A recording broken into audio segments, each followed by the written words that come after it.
مسٹرائز کرنے کا، اکٹھا کرنے کا اور کوئی بھی بڑا کام کرنے کا ایک مدت سے ان کے ساتھ ہماری دوستی ہے. تو مجھے جو اتنا خوشی ہوئی جناب جاوید اقبال صاحب کو دیکھ کے کہ کیا قلم سے تصویریں بنائی ہیں اور کیا انہوں نے ان کا مشاہدہ ہے، کیا گہری نظر ہے، کیا بصیرت ہے، اور کس طرح کسی کی دل آزاری کیے بغیر انہوں نے کتنے نازک موضوعات کو چھوا. سیاستدان ہوں، بیوروکریٹس ہوں، مذہبی رہنما ہوں، کاروباری لوگ ہوں، علم و ادب کے شہدا ہوں، تو ان کے زد سے نکلا نہیں ہے. لیکن اس کے باوجود ہم ہوئے، تم ہوئے، کبیر ہوئے، ان کی زلفوں کے سب اسیر ہوئے کہ اس کے باوجود کہ انہوں نے طرز کے نشتے بھی چلائے، لیکن اس میں اصلاح کا اور اخلاقی عظمت کا جو پہلو تھا وہ تھی وہ بنیاد جس کی وجہ سے لوگوں نے ان کو دل سے چاہا. جناب کے لیے بڑی محبت اور باقی ہمارے جتنے لوگ ہیں سب بھی ہمارے لیے کافی احترام کرتے ہیں. اور نوجوان جو ہیں مجھے نہیں علم کہ انہوں نے یہ اتنا مشکل اقبال کا شعر، ویسے تو اقبال کے ہر شعر میں معنی کا ایک سمندر فلما ہے کہ وہی جہاں ہے تیرا جس کو تو کرے پیدا، جس سنگ و خش نہیں جو تیری نگاہ میں ہے. تو بظاہر دیکھا جائے تو کوئی مشکل لفظ نہیں ہے کہ یہ جو سنگ و خشت ہے، یہ جو پہاڑ ہیں، یہ جو دریا ہیں، یہ جو سمندر ہے، یہ جو ہم بناتے ہیں، جو درومان ہے، صرف یہی تو نہیں ہے. اس کے پیچھے کیا ہے؟ وہ فکر، جیسے وہ ایک اور اقبال کا شعر ہے کہ جہان تازہ کی افکار تازہ سے ہے ہمیں کہ سنگ و خشت سے ہوتے نہیں جہاں پہ. کہ دنیا جو ہے یہ مادی ترقی کا نام نہیں ہے، یہ بلند و بالا عمارات ہیں، یہ جہاز ہیں، یہ بہت ساری مادی ترقی کی اشیاء. تو یہ سب کچھ جہان تازہ کی افکار تازہ سے ہے ہمیں کہ نئی سوچ، نئی فکر اور کریٹیوٹی جسے تخلیق کہتے ہیں، انوویشن اور آؤٹ آف باکس سولوشن. دیکھیے بندھے ہوئے راستوں پہ چلنا، ایک ہی پگڈنڈی پہ چلنا، یہ آپ کو کسی ایک منزل پہ تو لے جا سکتا ہے، کسی نئی منزل پہ نہیں لے جا سکتا. تو دنیا میں ایک ہی کام ہزاروں طریقوں سے ہو سکتا ہے اور ایک نہیں ہزاروں اندازہ بھی ہو سکتی ہے. تو جو افکار تازہ سے اقبال کی مراد ہے وہ یہی ہے کہ ہر عہد کے سیاسی، سماجی، معاشی، اخلاقی معیار بدل جاتے ہیں. کل جو ٹھیک تھا وہ آج درست نہیں ہے، جو آج درست ہے وہ سکتا ہے کل درست نہ ہو. کل کوئی کہتا تھا زمین سورج کے گرد گھومتی ہے، پھر کسی نے کہا سورج زمین کے گرد گھومتا ہے. تو جو کچھ آج کہا گیا وہ آج کی حقیقت تو ہو سکتا ہے، ضروری نہیں کل کی حقیقت ہے. تو جہان تازہ تبھی تعمیر ہوتا ہے جب ہم سوچتے ہیں، فکر کرتے ہیں، تدبر کرتے ہیں اور پھر اپنی سوچ اور فکر اور تدبر کو کسی کے حوالے کر کے اس دنیا سے رخصت ہو جاتے ہیں.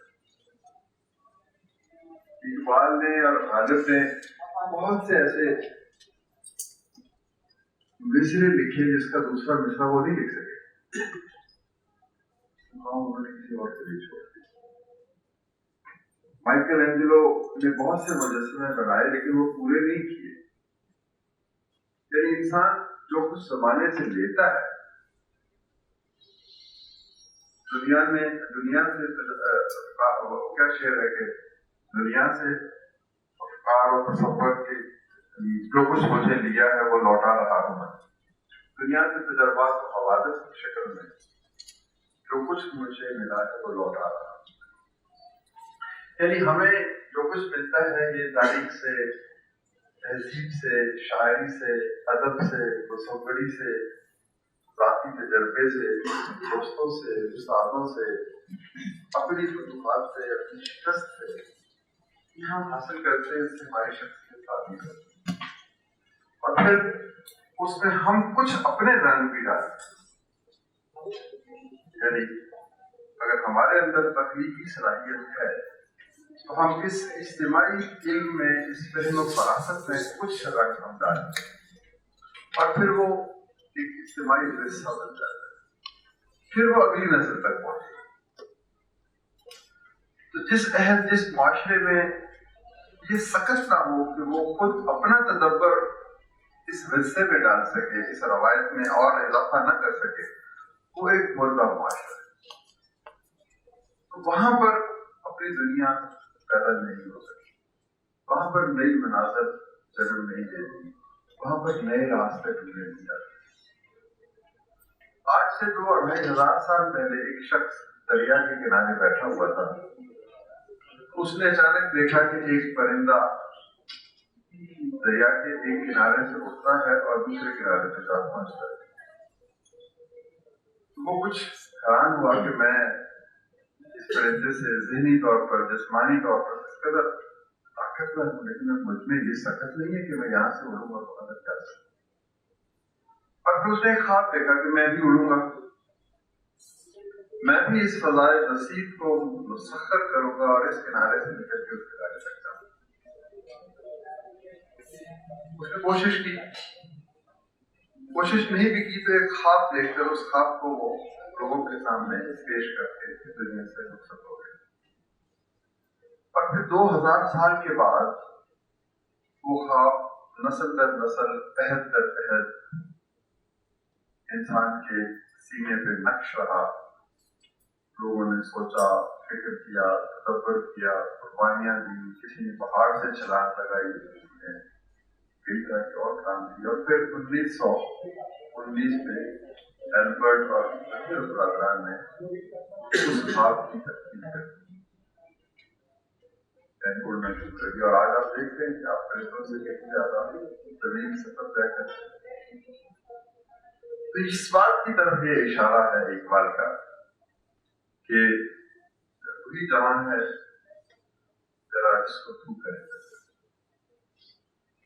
خدا نے کیوں تخلیق کیا ہمیں؟ کبھی ہم نے اس بات پہ بہت غور و فکر ہم نہیں کرتے، ہم چیزوں کو ایسا لے لیتے ہیں. لیکن کبھی ہمیں تنہائی میں، اکیلے میں اپنا اور خدا کے رشتے کے اوپر غور کرتے ہوئے یہ احساس اگر چھو جائے کہ ہم سوچیں کہ یہ دنیا بنائی کیوں گئی؟ خدا نے ہمیں اپنے خلیفہ کیوں بنایا؟ یہ خوبصورت وادیاں، یہ پھول، یہ صحرا، یہ رشت و جمال، یہ رنگ، یہ مہک، یہ خوشبو، یہ سب کچھ ہمارے حوالے کیوں کرتے؟ اور پھر یہ کیوں کہا کہ ایک دن میں تم سے ملوں گا؟ یعنی اس نے اپنے کچھ ذمہ داریاں تفویض کی انسان کو، جب اس نے انسان کو اپنا نائب کہا اور اسے کہا کہ جاؤ کریٹ ویلیو ایڈیشن کرو، اس کو، حسن و جمال کو اور خوبصورت کرو. وہ غالب نے کہا ہے کہ آرائش جمال سے فارغ نہیں ہنوز، پیش نظر ہے آئینہ دائم نقاب ہے. آپ کو شاید وضاحت کرنی پڑے گی. آرائش جمال سے فارغ نہیں ہنوز، پیش نظر ہے آئینہ دائم نقاب ہے.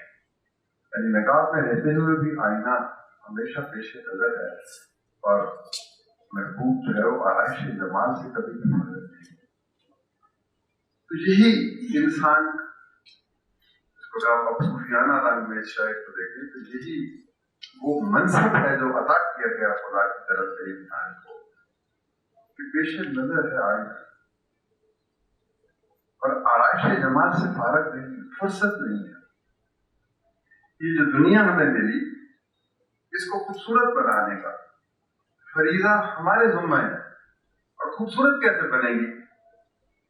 سنگ و خشت سے، امارات سے، دولت سے، پیسے سے نہیں، انسانیت سے. عیسیٰ، قربانی، محبت، ایک ایسی دنیا کی تخلیق جس میں ہر شخص کو عزت نفس کے مطابق زندہ رہنے کا موقع ہے.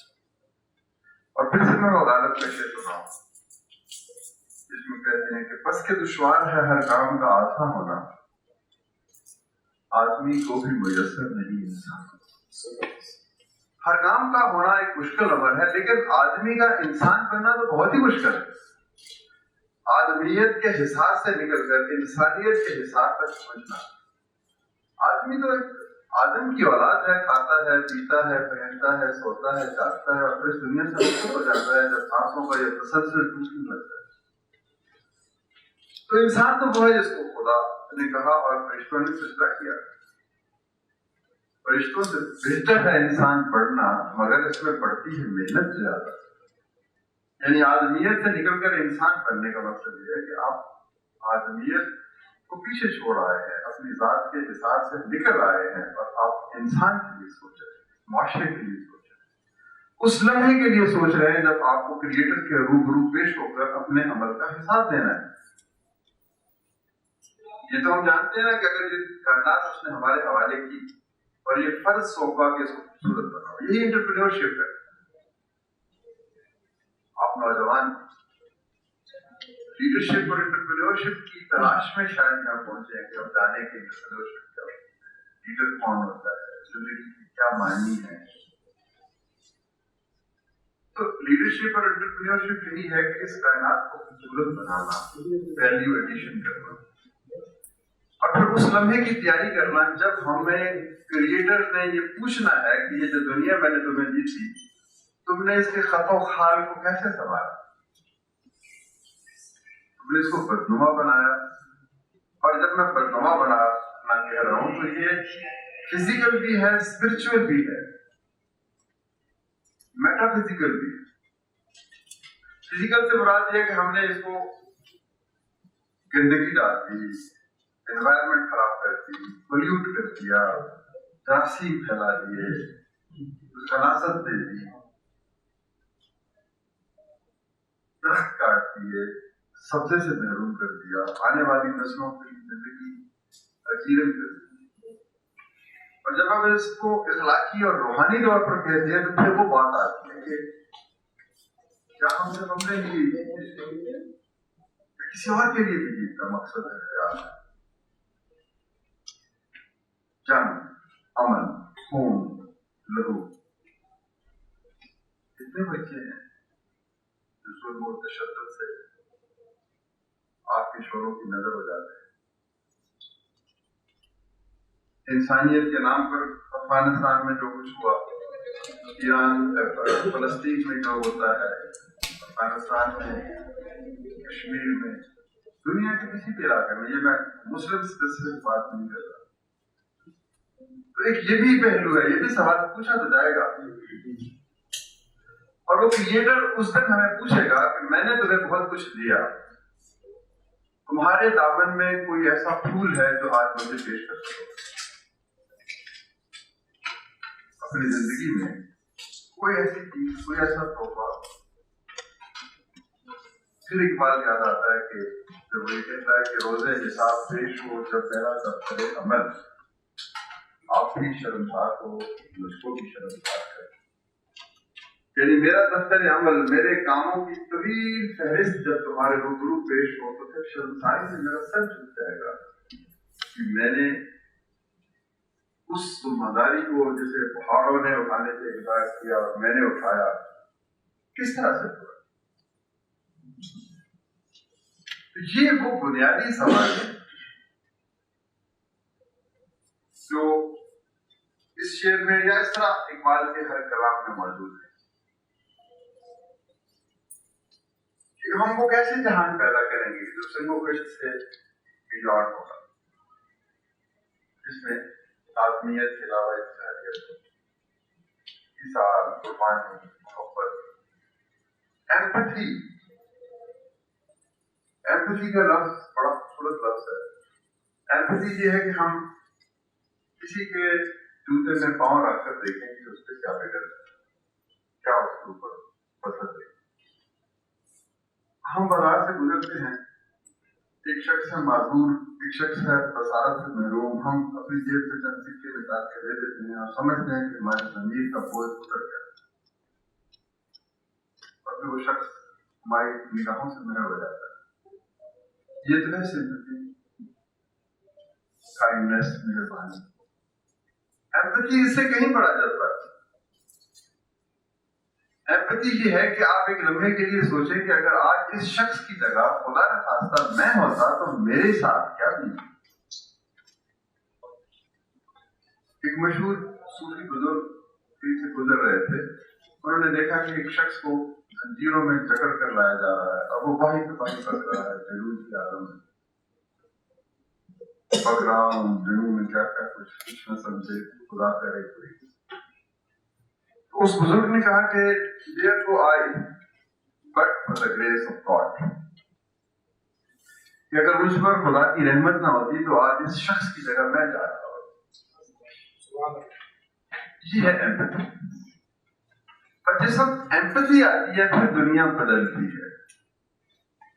جس وقت میں یہ سمجھتا ہوں کہ میرے روبرو جو شخص بیٹھا ہے یہ کیا چاہتا ہے اور کیا دکھ ہے اسے, اگر میں اس تک میری رسائی ہو جائے تو پھر میں اس کے دکھ کو دور کروں.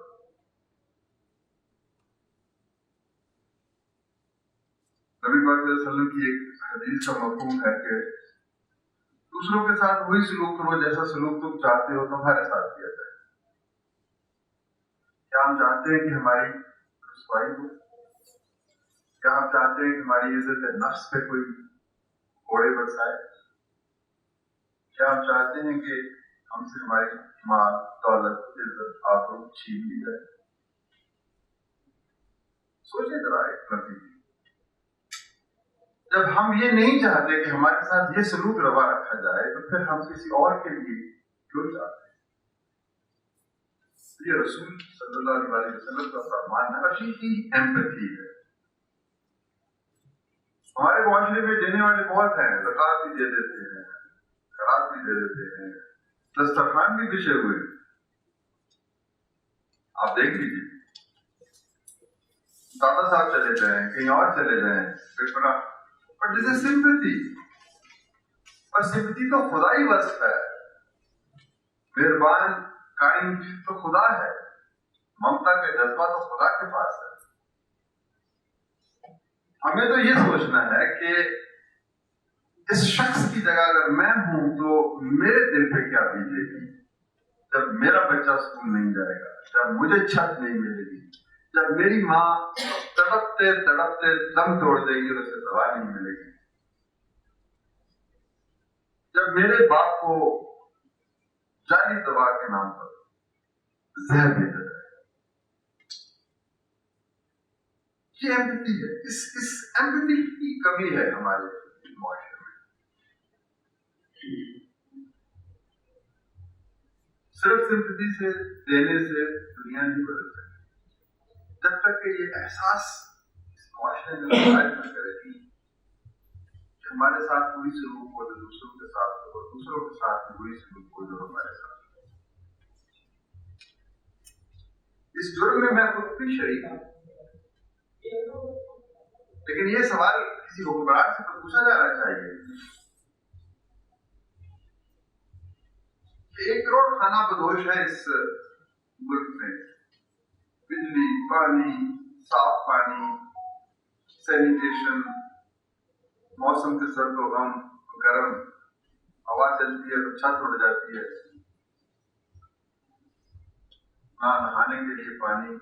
2 کروڑ بچے ہیں اس ملک میں جو اسکول نہیں جاتے. کون سا حکمران ہے اور کون سا عالم دین ہے اور کون سا اہل علم و دانش ہے جو یہ کہے کہ میرا بچہ اسکول نہیں جاتا تو کیا ہو؟ آپ اور ہم خوش قسمت نہیں ہیں. آپ کالج میں پڑھتے ہوں گے, یونیورسٹی میں پڑھتے ہوں گے, بین الاقوامی یونیورسٹی سے تعلیم حاصل کرتے ہوں گے, ایک لمحے کے لیے سوچیں اور کیا کہا حبیب طالب نے کہ وہ جس کی روشنی کچے گھروں تک بھی پہنچتی ہے، نہ وہ سورج نکلتا ہے نہ اپنے دن بدلتے ہیں۔ یہ 2 کروڑ بچے کو آنا چاہیے، پاکستانی نہیں ہے کیا؟ انہوں نے اس مٹی سے جنم نہیں لیا؟ کیا یہ ہمارا حق ہے کہ ہمیں ہی تعلیم ملنی ہے، یا یہ کسی کا انعام ہے کہ ہمیں کسی اچھے گھر میں جنم لینے کا موقع مل گیا؟ ان 2 کروڑ بچوں کو اسکول کون لائے؟ یہ جہان کون پیدا کرے؟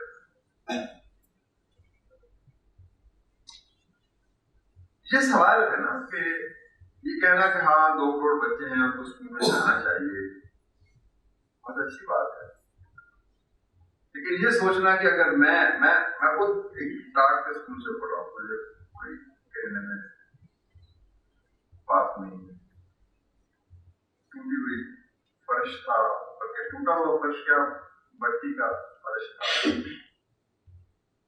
کوئی روشن دان نہیں تھا، کوئی باتھ روم نہیں تھا، استاد کی کرسی کی بھی چولہے گیزی ہوتی تھی۔ اس اسکول کی پیشانی پہ ایک شعر لکھا تھا جو مجھے ابھی بھی یاد ہے، ایک مقدس فرض کی تکلیف ہوتی ہے یہاں سے، قسمت نوع بشر تبدیل ہوتی ہے۔ تو ان 2 کروڑ بچوں کی قسمت کب بدلے؟ یہ ہے اس شعر کا معنی، جو بھی جہاں ہے تیرا جس کو تو کرے۔ کیا آپ ایسا جہان پیدا کرنا چاہتے ہیں جس میں ظلم ہو، استحصال ہو، دکھ ہو، بیماری ہو، افلاس ہو، خون ہو؟ آپ یقین کیجیے اخوت کا جب ہم نے آغاز کیا الحمدللہ 10,000 روپے، 20,000 روپے، 30,000 روپے جو ہم لوگ شام کو کھانے میں خرچ کرتے تھے، لیکن اس سے ایک زندگی بدلتی ہے، خاندان کی زندگی بدلتی ہے۔ ہم نے ایک عورت کو 10,000 روپے دیے اور مجھے شوق تھا کہ میں لوگوں کو لے کے جاؤں کہ چلو دیکھو یار اس سے کیا نتیجہ نکلتا ہے۔ تو میں اپنے دوست کو اپنے ساتھ لے گئے، اس نے اس عورت سے پوچھا کہ تمہیں یہ 10,000 روپے ملے ہیں، اس سے تم نے چھوٹا سا کام کیا ہے، اس سے کیا فرق پڑا؟ اس عورت نے جو جواب دیا وہ دنیا کی کسی کتاب میں نہیں ہے کہ ورلڈ بینک کے پڑھے لکھے لوگ یہ وہ جواب نہیں ڈھونڈ سکتے۔ اس عورت نے کہا کہ ہاں میں نے اس سے چھوٹا سا کاروبار کیا، پہلے میرے بیٹے جو تھے وہ آدھی روٹی کھاتے تھے، اب وہ پوری روٹی کھاتے ہیں۔ اب آدھی روٹی سے پوری روٹی کا فرق جو ہے یہ ایک ماں سمجھ سکتی ہے، آپ اور میں نہیں سمجھ سکتے۔ اس ماں کی آنکھوں کے آنسو سمجھ سکتے ہیں، اس کے دل پہ جو چوٹ لگتی ہے، اس کو جو احساس محرومی ہوتا ہے، اس کا جی چاہتا ہے کہ اس دنیا کو نظر آتش کر دے کہ اس کے بیٹے کی پیٹ میں آدھی روٹی۔ تو کون سی دنیا پیدا کرنی ہے آپ کو وہ دنیا پیدا کرنی ہے جس میں صرف آپ کے لیے عشرت کا سامان ہو، آپ کے لیے خوشی ہو، آپ کے لیے مسرت ہو، دنیا جہان کی نعمتیں ہوں؟ ضرور، کیا فرق ہے، کرنا چاہیے۔ ویژن جو ہوتا ہے، ویژن خواب، ویژن پرسنلائزڈ بھی ہوتا ہے اور سوشلائزڈ بھی ہوتا ہے۔ آغاز تو ویژن کا پرسنلائز سے ہوتا ہے کہ میں کیا بننا چاہتا ہوں، ڈاکٹر، کتنی خوشی ہونی چاہیے، گھر ہو، یہ لیکن پھر اللہ تعالیٰ نے ایک اور بات بھی تو کہی ہے کہ یہ لوگ مجھ سے پوچھتے ہیں کہ میری راہ میں کیا دیں، تو انہیں کہہ دو جو ضرورت سے زائد ہے وہ دے دو۔ اب کتنی خوبصورت بات ہے کہ ضرورت کا تعین بھی ہمیں ہی سونپ دیا گیا، یہ نہیں کہا گیا کہ اتنی تمہاری ضرورت ہے۔ اگر میری ضرورت رولیکس کی 50 لاکھ کی گھڑی ہے اور میں جسٹیفائی کر سکتا ہوں کہ ہے تو مجھ سے نہیں پوچھ گچھ ہو۔ اگر میں جب اپنے کریٹر کے روبرو پیش ہو کر اس سوال کا جواب کو جسٹیفائی کر سکوں کہ میرے 500 ایکڑ کا گھر میرے لیے چاہیے تھا یا 10 گھر میرے لیے چاہیے تھے، مجھے یہ کچھ ہے، ضرورت سے زائد کا تعین تو آپ نے کرنا ہے، لیکن اس کا جواز بھی تو ہم نے مہیا کرنا ہے۔ تو کیسی دنیا ہم پیدا کرتے ہیں؟ نہیں سوچتے. اس کمرے سے باہر بہت سے لوگ ہیں, کروڑوں نوجوان ہیں, وہ نہیں سوچتے. آج آپ ہم مل کر تو یہ بات, اس سوال کے اوپر غور و فکر کر سکتے ہیں کہ ہمیں کیسی دنیا بنانی ہے, یہ دنیا ہمیں کس نے سونپی ہے, اس دنیا کے حسن و جمال میں اضافہ اور اس کی آرائش کی ذمہ داری کس نے ہمیں دی ہے, اور ہم سے جو سوال جواب ہوں گے اس لمحے کی شرمساری سے کیسے ہم نے بچنا.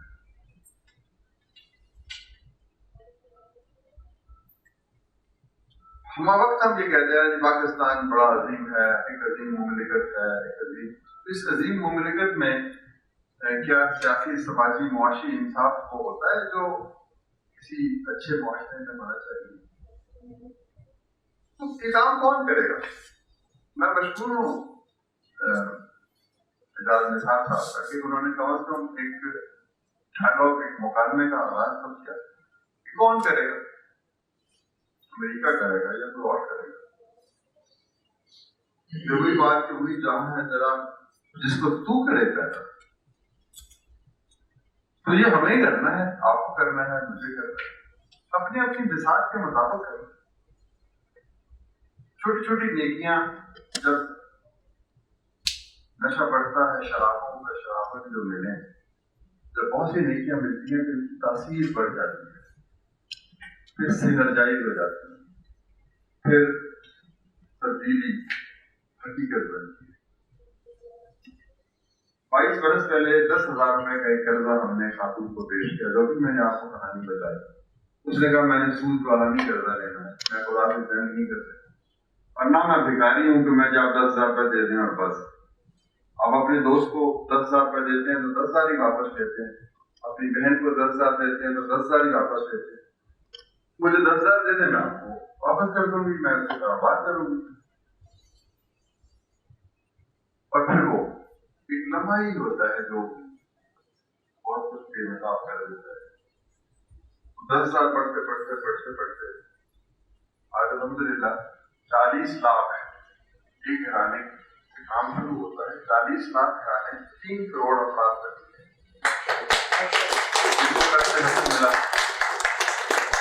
اور پھر 10,000 روپے 160 ارب روپوں میں پہنچ گئے.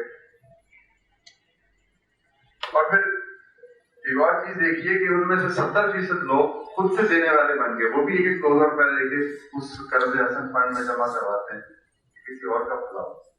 آپ کو علم ہے کہ ان لوگوں نے پچھلے سال 35 کروڑ روپے کی ڈونیشن دی جو ریڈیو پہ ہم بیچ دیں.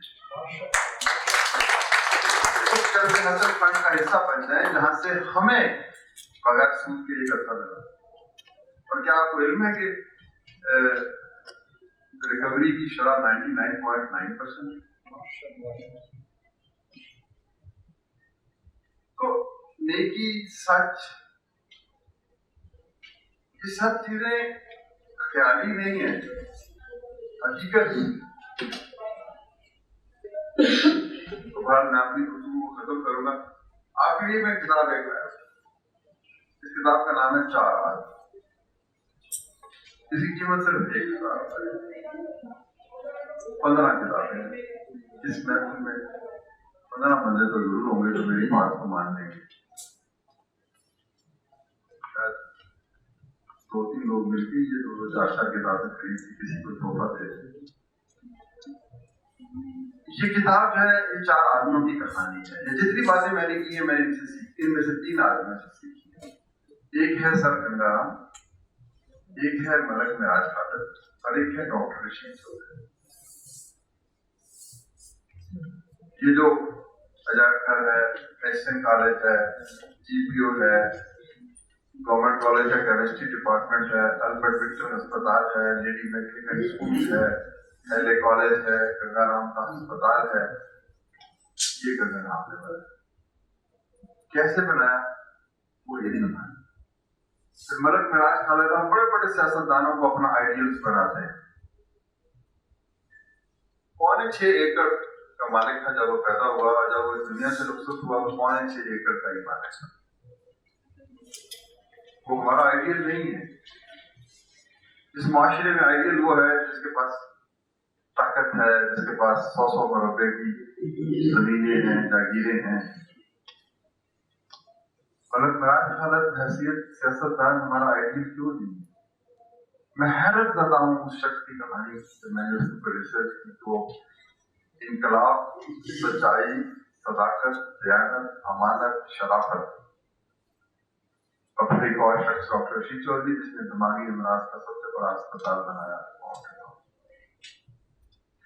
تو یہ کہانی کا تصور جو ہے کہ میں سوچتا ہوں ان تینوں لوگوں کے بارے میں، یہ دنیا سے رخصت ہو گئے ہیں. میں سوچتا ہوں کہ اگر یہ مجھے کہیں مل جائیں تو میں ان سے پوچھوں گا کہ زندگی کیا ہے، زندگی کیا ہے. آپ انتہائی غربت کے عالم میں پیدا ہوئے اور آپ نے اپنے اپنے شعبے میں عروج حاصل کیا، تو آپ نے اپنی ساری دولت لوگوں میں کیوں بانٹی؟ یہ دنیا خوبصورت کیسے بنائی جا سکتی؟ پھر اچانک ایسا ہوتا ہے کہ اتفاق سے مجھے لگتا ہے کسی گوشے تنہائی میں بیٹھا ہوں اور یہ تینوں لوگ میرے سامنے ہیں. بھرت مراج صاحب سگریٹ کا کش لگا رہے ہیں اور ڈاکٹر رشید چودھری صاحب ایسکے کے ساتھ بیٹھے ہیں اور گنگا رام نے پگڑی سر پہ پہنی ہوئی اور مجھوں کو تاؤ دے رہے ہیں. اور پھر میں ان سے کہتا ہوں آپ اپنی کہانی سنائیں. تو مجھ سے کہیں زیادہ اچھی اور متاثر کر باتیں آپ کو ان کی کہانی میں سنائی دیں گی. اور یہ جو موضوع ہے نا کہ پوری جہاں ہے تیرا کرے پیدا، وہ آپ ان کی زبانی سنیں گے نا، پھر آپ ایک اپنا جہان اس کا ویژن بنائیں گے. ویژن کے بارے میں کہتے ہیں، لیڈرشپ کے بارے میں، create an idealized vision of your self and try to resemble it. یعنی ایک اپنی آئیڈیل تصویر بنائیں کہ میں کیسا ہونا چاہیے مجھے، اور پھر اس جیسا بننے کی. تو یہ کتاب لوگوں کو پڑھ کر، اس کی آمدنی بھی میں آپ کو بتا دوں، فلاحی ادارہ ہے ذہنی امراض کا فاؤنٹین ہاؤس، اس کو جائے. لیکن اس کے اندر جو مستقبل کا افق چھپا ہوا ہے نا، جو ایک اپنا جہان جسے ان لوگوں نے پیدا کیا، وہ یقیناً آپ کو بھی ایک نیا جہان بنانے کا وعدہ کرے. میں آپ کا بہت مشکور ہوں، آپ کی محنت کا، آپ کے وقت کا. ایسے بڑے بڑے لوگ ہیں. تو موضوع یہی ہے کہ وہی جہاں ہے ذرا کرے پیدا نہیں وہ خشک جو تیری نگاہ میں ہے. یہ کتاب میں چھوڑ کے جا رہا ہوں. مجھے لگتا ہے کہ میں جاؤں گا تو 15 کی 15 مجھے واپس ایسی چیزیں جانی پڑے گی. ہم لے لیں گے وہ، میں جو میں کر دوں گا. لیکن آپ ایک کتاب آج سے نہیں، تو مطلب جو اور بھی چاہیے ہوگی تو میں آپ کو ایڈریس دے دے بھیج دوں گا. فاؤنٹین ہاؤس چلے جائیں، وہاں چلے جائیں. 1000 کا کچھ نہیں ہے، لیکن ان لوگوں کی زندگی میں جو کچھ ہے وہ آپ کو خیرہ کر دے گا. آپ کی نگاہوں آپ حیران رہ جائیں گے کہ ایک شخص جو ہے غربت کے عالم میں جنم لیتا ہے اور پھر پورے لاہور کا نقشہ بدل کے رکھتا ہے. تو سچائی کیسے سفر کرتی ہے، یہ اس کی طرح ہے. ٹائم تھوڑا ہے، اگر تو سوال ہے تو میں سوال نہیں ہے میرا، کمپلیمنٹ کرنا چاہ رہا ہوں. اور میں نے یہ بھی کہنا ہے سول سروسز اور ملٹری میں میں ٹریننگ دیتا ہوں. آپ کی پرسنالٹی سے میں کوئی 5-6 سال پہلے متعارف ہوا، اور in my delegation conversation with the youth of Pakistan I always discuss your personality in my power talks. اور میں سمجھتا ہوں کہ آپ کی جو کنٹریبیوشنس ہیں جو اس قوم کے لیے ہیں، وہ اس کو نہ صرف نالج کیا جانا چاہیے بلکہ پاکستان کے کریکولم میں آپ جیسی پرسنالٹیز کو ضرور انٹروڈیوس کروانا چاہیے. اور میں آپ کی محبت کا میں on behalf of the youth of Pakistan, ویسے تو میں تھوڑا بوڑھا ہو گیا لیکن I salute you, I salute your endeavors for this country, for poverty elimination. اور میں سمجھتا ہوں کہ جو آپ کی ہوسٹ یونیورسٹی ہے ونڈرفل جابس اور اس یونیورسٹی میں from mine side if I can give any آپ وزٹ کریں نا, میں سب کو وزٹ اضافہ دیتا ہوں. یہاں سے it will take only 40 minutes. آپ آئیں, وہاں پر پورے پاکستان کے بچے پڑھتے ہیں, یو ول بی امیزڈ. ضرور دیکھیے سر. بہت چھوٹی بات ہے. ایک تو آپ نے اپنی گفتگو میں کہا ایک لمحہ جب آپ نے حضور کا ذکر کیا آدمی سے, یہ لمحہ تو ظاہر آنکھوں سے تو بڑی دفعہ دیکھ بھی لیتے ہیں, لیکن وہ مائنڈ چینجنگ یا سول چینجنگ کا جو کنورژن کا پروسیس ہے جس میں ہم نے اپنی دنیا کو پیدا کرنا ہے یا اس کی طرف. سر یہ جو ایک لمحہ ہے نا, ہر شخص کی زندگی میں آتا ہے. نیوٹن کا نام آپ نے سنا ہے؟ نیوٹن ایک سیب کے درخت نیچے بیٹھا ہوا تھا, اچانک ایک سیب اس کے سر پہ گرتا ہے اور وہ یکدم کہتا ہے دس از دی لا آف گریوٹی. بتا کہ ایک لمحہ ہے, ہو سکتا ہے سینکڑوں لوگوں کے سر پر سیب گرا ہو, کسی شخص نے یہ نہیں کہا کہ یہ law of gravity. Why did Newton say this? اس لیے کہ اس لمحے کے پیچھے بڑا 7 برس تک تدبر ہوتا ہے. وہ نہ جانے کتنے سال سے سوچ رہا تھا اس کے بارے میں. اس کا علم, اس کا مشاہدہ, اس کا تجربہ, اس کے استاد, جو میں نے پہلے بات کی, اس کے والدین, اس کے دوست, اس کی ذاتی حسرتیں, اس کی خواہشیں, اس کا خدا سے رشتہ, اس کا اپنے وجود سے شناسائی, یہ سب تفکرات اور تدبر جو ہے وہ پچھلے 30, 40, 50 سال سے ساتھ لے کے چل رہا تھا. اور اس لمحے نے, یہ چیزیں پیچھے سے نہ ہوتی تو وہ لمحہ گزر جاتا. دیکھیں کمبینیشن لاک دیکھا آپ نے, پر وہ 555 کریں تو وہ کھل جاتا ہے. آپ جو مرضی کرتے رہیں, جتنے مرضی کمبینیشن بنائیں, 230, 440, 570, تو تالا نہیں کھلے گا. 555 پہ آئے کہ وہ کھل جائے گا. تو یہ لمحہ ایسا ہی ہے, کبھی نہ کبھی وہ تالا زندگی کے رازوں میں جو پڑا ہوا وہ کھلتا ہے, لیکن شرط یہ ہے کہ اس کے پیچھے وہ آہ سحر کاہی اور نالے نیم شب ہونا چاہیے. ایسے نہیں, زندگی اتنی آسان نہیں ہے. یہ کسی کی رحمت ہوتی ہے, کسی کی مہربانی بھی ہوتی ہے, وہی ہوتی ہے دراصل کسی کی خدا ہی راستہ دکھاتا ہے. تو اس نالے نیم شب اور آہ سحر کاہی کی توفیق بھی کو دیتا ہے.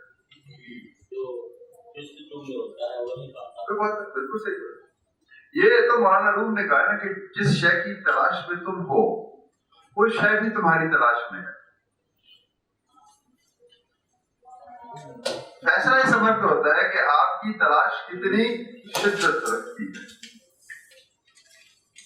بول نہیں سکتا کہ جس شے کی آپ کو تلاش ہو آپ کو نہ ملے, وہ تو پہلے آپ کو ڈھونڈ رہی ہے. جو ڈھونڈتا ہے وہ پاتا ہے, لیکن ڈھونڈنا شرط ہے نا. خواہش میں اور عمل میں بھی یہی فرق ہے. یہ خواہش کے لیے میں امیر آدمی بن جاؤں, میں دنیا کو بدل دوں, میں یہ کر دوں, یہ خواہش ہے. اور زندگی خواہشوں سے تصویر نہیں ہوتی. اس خواہش کو ایکچولائز کرنے کے لیے عمل کے میدان میں اترنا.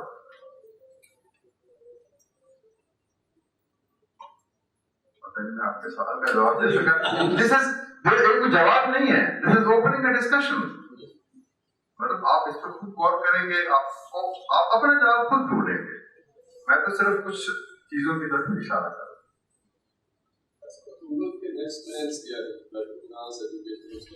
بس ٹھیک. اگر ہم اس ملک میں کم از کم 4 کروڑ لوگوں کو قرضوں کی ضرورت ہے, ہم اس ملک میں سود کا خاتمہ کر سکتے ہیں, کیا اس سے بڑا کوئی مقصد ہو سکتا ہے؟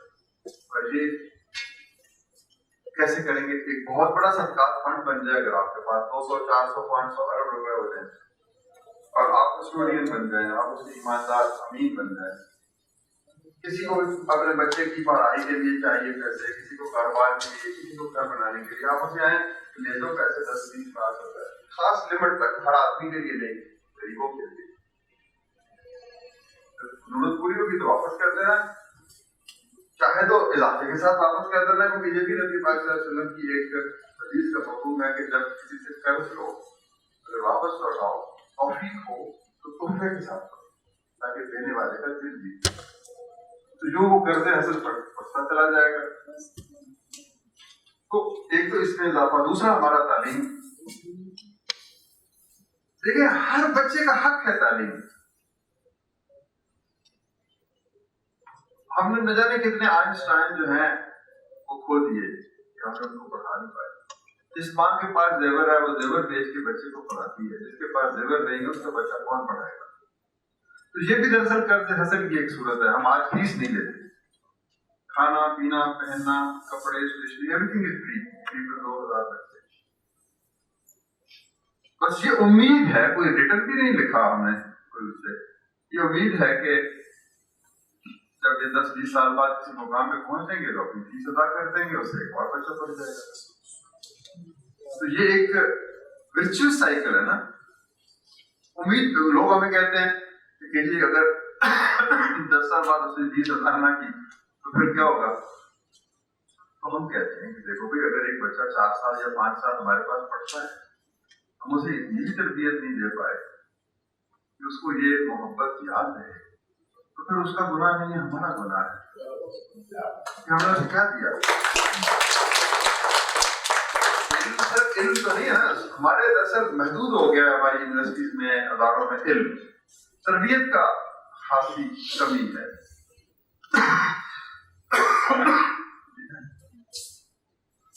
15 کتابیں میں نے بیچ کے جانی,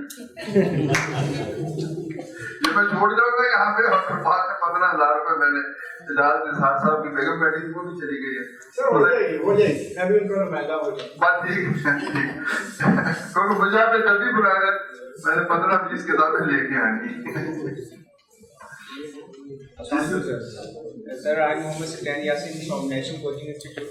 Sir, first of all, it's a very great honor, pleasure and respect for all of us that you are being with us here.